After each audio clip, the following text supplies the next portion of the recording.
केन्द्रनि budget हदानि बेबाक बेरेमनि लुकुरकनि खाखामुंनि मारि नुकजाखा अबहाय हनैनो शाखा एमपी बिप्लब कुमार देव बाजेट हाक्टरनि बेबाक हामख्राय बेबाक्सा भारतनि कग्रमाव ताइबो तुर तुबुवानो हनै बो खाख्लायो बाजेट तुयै कक साना थांगै एमपी बिप्लब कुमार देव शाखा हाक्टर ताइबो काइसारा बिरखुंखला स्नामजाके मानजुमुंनि बेचेबो ताइबो हामसामुं अंगानो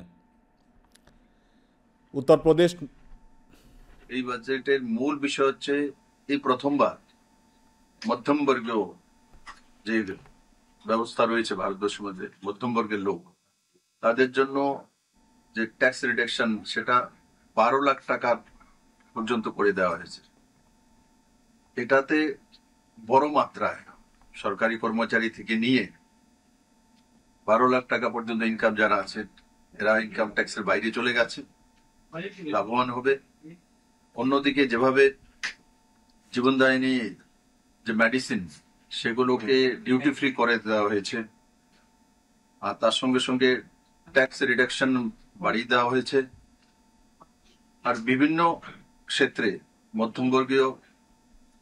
আর অন্তিমজন তাদের জন্য যে স্কিমগুলো এবার নতুন করে আনা হয়েছে এগ্রিকালচারের জন্য তিনটি নতুন ইউরিয়া ফার্টিলাইজার প্লান্ট ভারতবর্ষের বিভিন্ন প্রান্ত হবে, তার মধ্যে নর্থ ইস্টে আসামও একটা হবে। তো কুল মিলিয়ে যে বাজেট সেটা জনদরদি বাজেট এবং সঙ্গে সঙ্গে যুবাদের রোজগারের বাজেট, মহিলাদের স্বরোজগারি করার জন্য এসএসজি এবং অন্যান্য গ্রুপদেরকে শক্তিশালী করার জন্য বাজেট। আমি আশা করি তাতে ভারতবর্ষের প্রত্যেকটি প্রান্তে লাভবান হবে এবং রাজ্যগুলোকেও ক্যাপিটাল এক্সপেন্ডিচার প্রায় 2 লাখ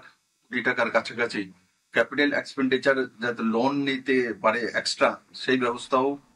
এই বাজেটের মধ্যে রয়েছে।